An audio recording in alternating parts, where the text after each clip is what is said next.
Hello students, स्वागत है आप सभी का आज के इस पाइथन सीरीज के वीडियो में। आज के इस वीडियो में हम लोग बात करने वाले हैं पाइथन में सीक्वेंस डेटा टाइप के बारे में। देखिए, सीक्वेंस डेटा टाइप्स बेसिकली होते क्या हैं। देखिए, जब भी हमें ऐसी जरूरत पड़ती है कि हम एक सिंगल ऑब्जेक्ट में मल्टीपल वैल्यूज को स्टोर करना चाहें। सिंगल ऑब्जेक्ट में मल्टीपल वैल्यूज को स्टोर करने का मतलब ये है कि अभी तक हमारे पास अगर कोई ऑब्जेक्ट थी, जैसे हम लोग एक वेरिएबल के अगर एग्जांपल लें, तो एक वेरिएबल में हम लोग एट ए टाइम सिर्फ और सिर्फ एक वैल्यू को स्टोर कर पा रहे थे। लाइक हम लोग जैसे लिख रहे थे a is equal to 10, anything जो भी आप ले लें। तो यहाँ पर a जो है सिर्फ और सिर्फ एक ही वैल्यू को होल्ड कर रहा था, जो कि है आपका 10। तो यहाँ पर अगर मुझे एक ऐसी जरूरत है कि भाई मेरे पास जो ए वाला ये ऑब्जेक्ट है, ये जो वेरिएबल है, हम इसमें मल्टीपल वैल्यूज को स्टोर कर पाए, मल्टीपल वैल्यूज को स्टोर कर पाए और उनको अपने प्रोग्राम में इस्तेमाल कर पाए, तो उसके लिए हमें यूज करना पड़ता है सीक्वेंस डेटा टाइप्स का।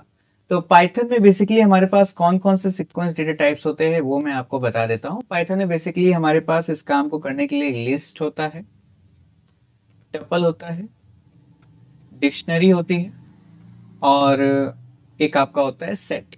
तो बेसिकली हमारे पास ये चार टाइप के सीक्वेंस डेटा टाइप्स होते हैं, जिनकी मदद से हम लोग एक ही ऑब्जेक्ट में मल्टीपल वैल्यूज को स्टोर करवा सकते हैं। ठीक है ना। तो यहाँ पे इन चारों का अलग अलग कॉन्सेप्ट होता है, अलग अलग तरीके से इसमें वैल्यूज को रखी जाती है और इनको एक्सेस किया जाता है।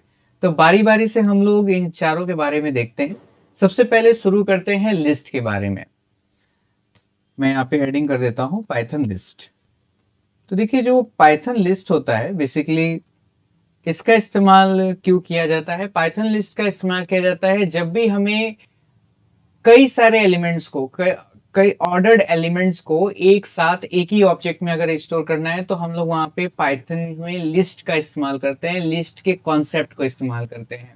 लिस्ट का कॉन्सेप्ट कैसे इस्तेमाल होता है, तो हम लोग जैसे नॉर्मली एक वेरिएबल में वैल्यू स्टोर करते हैं, तो वेरिएबल का नाम लिखते हैं, इक्वल्स लिखते हैं और उसमें जो वैल्यू हमें स्टोर करनी है उस वैल्यू का नाम हम लोग देते हैं। अगर हम लिस्ट के जरिए स्टोर करना चाहें, तो हम लोग सिंपली यहाँ पे लिखेंगे a और उसके बाद एक इक्वल्स का सिंबल लगाएंगे और यहाँ पर स्क्वायर ब्रैकेट का इस्तेमाल करेंगे। ठीक है ना। स्क्वायर ब्रैकेट का इस्तेमाल करेंगे और इसके अंदर आप मल्टीपल वैल्यूज को इस तरीके से सेपरेटेड बाय कॉमा जो है आप यहां पर डिफाइन कर सकते हैं।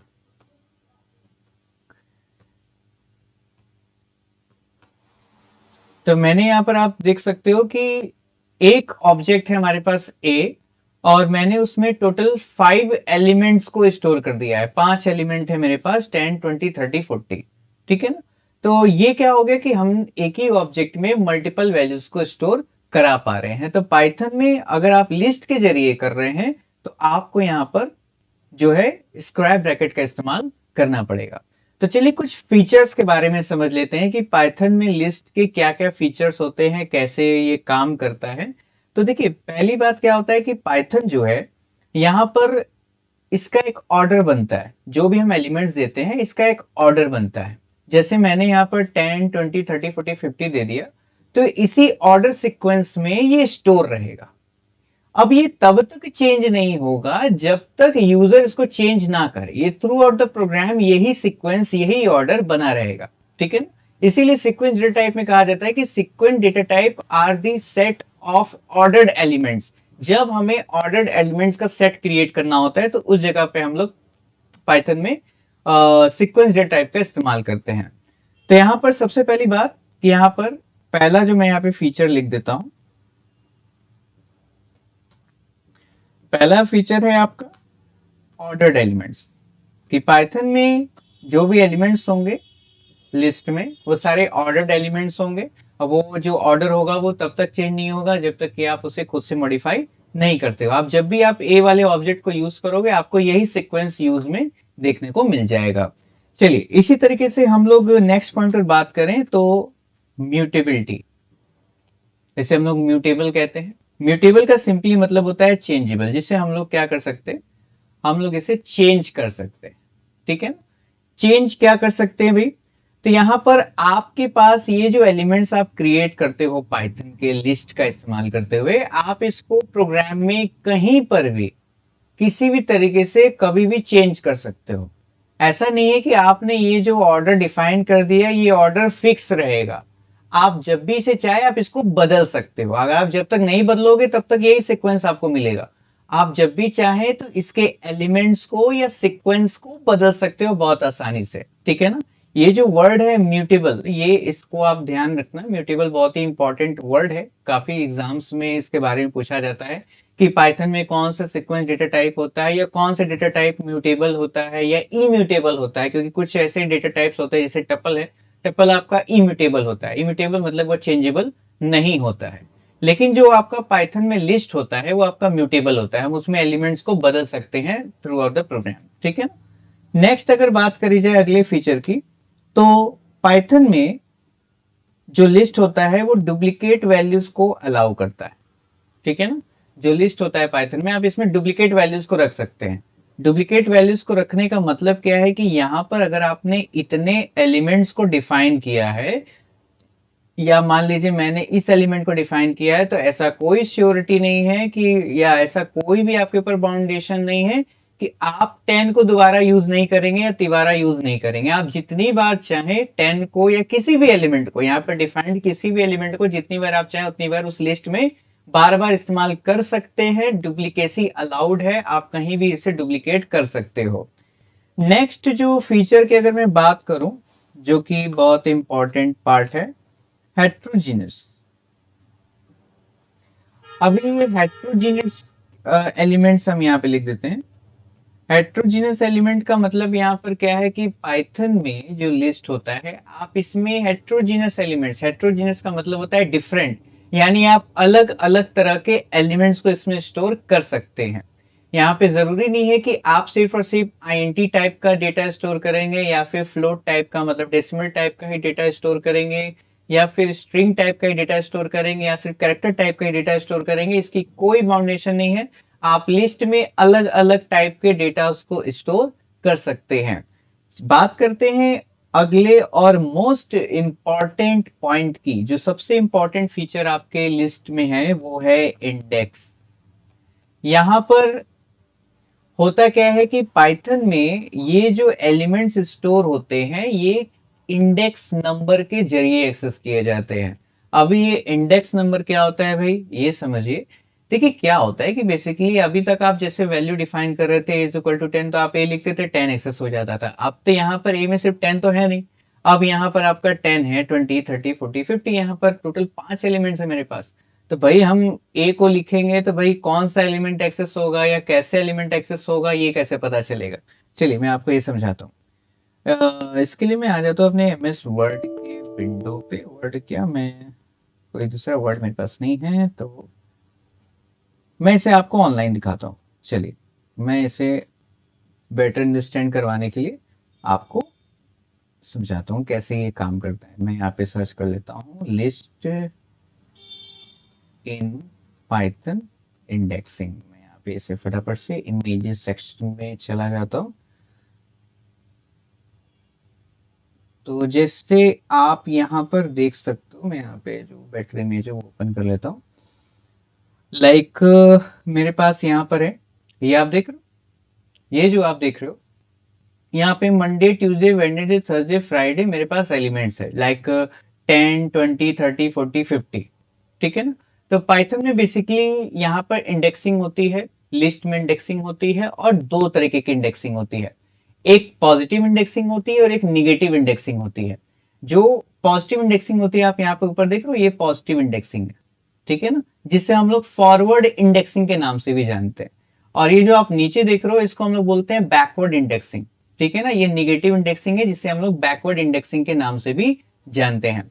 यानी अगर मुझे 10 को एक्सेस करना है तो हमें उसका करस्पॉन्डिंग इंडेक्स नंबर इस्तेमाल करना पड़ेगा। यानी आप चाहे तो इसे पॉजिटिव इंडेक्सिंग से भी एक्सेस कर सकते हो, आप चाहे तो इसे निगेटिव इंडेक्सिंग के जरिए भी एक्सेस कर सकते हो। यानी जैसे मेरा ये 10 है, 20 है, 30 है, 40 है, 50 है, तो अगर मुझे मान लीजिए मुझे 10, 20, 30, यहाँ पे मुझे 30 वाले एलिमेंट को अगर एक्सेस करना है तो मैं 2 लिख करके भी एक्सेस कर सकता हूं, मैं उसे -3 लिख करके भी एक्सेस कर सकता हूं। अभी यहाँ पर आप कंफ्यूज मत होइएगा, यहाँ पे बैकवर्ड और फॉरवर्ड इंडेक्सिंग का कॉन्सेप्ट का मतलब यहाँ पर क्या है कि जब पॉजिटिव इंडेक्सिंग होती है तो वो क्या होता है, वो लेफ्ट टू राइट की ओर जाता है। लेफ्ट टू राइट की ओर जाएगा तो यहाँ पे फॉरवर्ड डायरेक्शन में जा रहा है वो, तो इसे उसको फॉरवर्ड इंडेक्सिंग बोलते हैं। लेकिन जब निगेटिव इंडेक्सिंग होती है तो राइट टू लेफ्ट की तरफ जाती है, तो इस वजह से इसे बैकवर्ड इंडेक्सिंग कहा जाता है। तो आप इंडेक्सिंग के डायरेक्शन में कंफ्यूज मत होइएगा, पिक्चर में आप देख सकते हो, यानी जो सबसे लास्ट एलिमेंट आपका होगा, अगर आप उसे पॉजिटिव इंडेक्सिंग से एक्सेस कर रहे हो तो लास्ट वैल्यू लिखोगे, लेकिन अगर निगेटिव में आ जाएगा तो आप जानते हो यहाँ पर वैल्यू जो है यहाँ पर -1 से शुरू हो जाएगी, ठीक है ना। तो चलिए मैं आपको एक्सेस करके दिखाता हूँ कि कैसे ये काम कर रहा है। तो मेरे पास, मैं यहाँ पे इसे थोड़ा कमेंट क्रिएट कर देता हूँ ताकि प्रोग्राम में इंटरप्ट ना करिए। मैंने इसे बना दिया और यहाँ से लेके मैं इसे इस पॉइंट तक कमेंट क्रिएट कर देता हूँ। अभी मैं जैसा आपको बता पा रहा हूँ कि यहाँ पर पॉजिटिव इंडेक्सिंग 0, 1, 2, 3 और ये 4। इसी तरीके से मैं इसे नेगेटिव इंडेक्सिंग भी क्रिएट कर देता हूँ। नेगेटिव इंडेक्सिंग कैसे क्रिएट होगी भी, तो -1 हो गई इसकी वाली, और इसकी होगी -2, इसकी हो जाएगी आपकी -3, और इसकी हो जाएगी आपकी -4, और इसकी हो जाएगी आपकी -5। तो इस तरीके से ये हमारी इंडेक्सिंग क्रिएट हो गई। अब यानी कि अगर मुझे एक्सेस करना है तो मैं कैसे एक्सेस करूंगा, मैं यहाँ पे सबसे पहले ए वाले ऑब्जेक्ट को क्रिएट कर लेता हूँ, ठीक है ना। ए लिखता हूँ, ए इज इक्वल टू मेरा यहाँ पे जो लिस्ट मुझे जो जो क्रिएट करना है 10, 20, 30, 40, 50, तो मैंने यहाँ पे लिख दिया। अब मुझे अगर एक्सेस करना है तो मैं प्रिंट में लिखूंगा, अगर प्रिंट ए, अगर आप ए लिख दोगे तो सारा का सारा एलिमेंट एक्सेस हो जाएगा, आपके एक्सेस हो जाएगा। लेकिन अगर सपोज दैट कि मैं यहाँ पे किसी स्पेसिफिक एलिमेंट को एक्सेस करना चाहता हूँ, लाइक 30 को एक्सेस करना चाहता हूँ, तो मैं यहाँ पे क्या करूंगा ना, मैं यहाँ पे 30 को या तो पॉजिटिव से भी एक्सेस कर सकता हूँ, उसे निगेटिव से भी एक्सेस कर सकता हूँ। तो पॉजिटिव इंडेक्सिंग 30 की क्या है अभी, 30 की पॉजिटिव इंडेक्सिंग है 2, तो मैं यहाँ पे सिंपली स्क्वायर ब्रैकेट में 2 लिख दूंगा, ठीक है ना। और अगर मैं निगेटिव इंडेक्सिंग से एक्सेस करना चाहूँ तो मैं सिंपली -3 लिख दूंगा, ठीक है। तो अब मैं इसे रन करवाता हूं तो आप ये देखोगे यहाँ पे कुछ इंडेंटेशन का मिस्टेक है, मैं इसे हटा देता हूँ, F5 करता हूँ दोबारा से। तो आप क्या देखोगे, यहाँ पर दोनों का आउटपुट सेम आ रहा है, यानी आप उस एलिमेंट को पॉजिटिव इंडेक्स से भी एक्सेस कर सकते हो, उसे आप नेगेटिव इंडेक्स से भी एक्सेस कर सकते हो।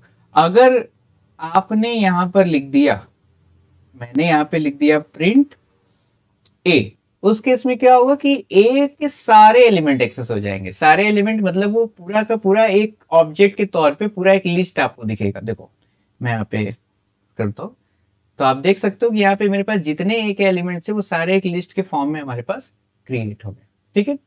अब ये तो हो गया क्या कि पूरा का पूरा लिस्ट एक साथ एक्सेस हो रहा है, एक सिंगल ऑब्जेक्ट में एक्सेस हो रहा है। अब मान लो कि आप इसे एलिमेंट वाइज एक्सेस करना चाहते हो, एक एक एलिमेंट करके एक्सेस करना चाहते हो, तो वो कैसे करेंगे, तो उसके लिए हम लोग यहाँ पे लूप का इस्तेमाल करेंगे। कैसे, देखो आप, मैं यहाँ पर आता हूँ, यहाँ पर मैं इन तीनों लाइंस को हटा देता हूँ। मैंने ये लिस्ट क्रिएट कर दिया। लिस्ट क्रिएट करने के बाद मैं यहाँ पे क्या कर, इसको थोड़ा बड़ा कर देता हूँ। फॉर फॉर लूप ले लूंगा आराम से, और एक आई लेता हूँ वेरिएबल। उसके बाद मैं लिखूंगा इन, फॉर आई इन। मुझे आई किस में चलाना है भाई, मुझे आई चलाना है ए में। उसके बाद एक कोलन का सिंबल दे दूंगा, ठीक है ना। अब उसके बाद मैं लिखूंगा प्रिंट, प्रिंट में मैं लिख दूंगा आई। अब देखिए क्या होगा, यहां पर आई है, इसकी डिफॉल्ट वैल्यू शुरू होगी 0 से, ठीक है ना। अब 0 कहां चल रहा है भाई, ए वाले ऑब्जेक्ट में। तो ए के 0th एलिमेंट इंडेक्स पर कौन सा एलिमेंट है हमारे पास, 10, तो पहला आउटपुट क्या प्रिंट होगा आपका, 10 प्रिंट होगा। उसी तरीके से जब लूप आपका एग्जीक्यूट होगा अगले स्टेप में, तो 0 से क्या हो जाएगा, वो 1 हो जाएगा। 1 होने के बाद जो 1 के इंडेक्स पे जो वैल्यू होगी वो प्रिंट हो जाएगी। देखिए मैं F5 यहाँ पे प्रेस करता हूं तो यहाँ पर आप देख पाओगे इस आउटपुट में, मैं इसे स्क्रीन को बड़ा कर देता हूं, इस आउटपुट में और इस आउटपुट में अंतर है। ये वाला आउटपुट जो है ये अलग है, ये आउटपुट जो है अलग है। इसमें क्या हो रहा है, पूरा का पूरा जो एलिमेंट है वो एक लिस्ट के फॉर्म में, एक पूरे सीक्वेंस लिस्ट के फॉर्म में डिस्प्ले हो रहा है। इसमें क्या हो रहा है, जो लिस्ट है आपका वो एलिमेंट वाइज एक्सेस हो रहा है, या एक एक एलिमेंट एक एक करके एक्सेस हो रहा है, ठीक है ना। तो इस तरीके से आप पाइथन में लिस्ट क्रिएट कर सकते हो और उनके एलिमेंट्स को एक्सेस कर सकते हो बहुत आसानी से, ठीक है ना। हेट्रोजीनियस भी है, यहाँ पर मैं यहाँ पे क्या कर देता हूँ, मैं इसे जैसे यहाँ पर मैंने एप्पल लिख दिया, ठीक है ना, एप्पल लिख दिया, तो यहाँ पे क्या हो गया, मेरे पास स्ट्रिंग भी हो गई, मेरे पास इंटीजर भी हो गया, ये भी कोई इशू नहीं है क्योंकि भाई हेट्रोजीनियस नेचर है हमारा लिस्ट का, तो यहाँ पर वो भी आपका पूरा का पूरा एक्सेस हो जाएगा। तो इस तरीके से पाइथन में लिस्ट पे आप काम कर सकते हो। तो उम्मीद करता हूँ कि आपको ये वीडियो में समझाए गए सारे पॉइंट्स के बारे में क्लियरली समझ में आ गया होगा। अगर आपको किसी भी टाइप का डाउट है तो आप नीचे कमेंट सेक्शन में उसे बता सकते हैं। अगर आपको ये वीडियो पसंद आया हो तो वीडियो को लाइक जरूर करिएगा। अगर आप चैनल पर नए हैं तो चैनल को सब्सक्राइब जरूर करिएगा। तब तक के लिए जय हिंद।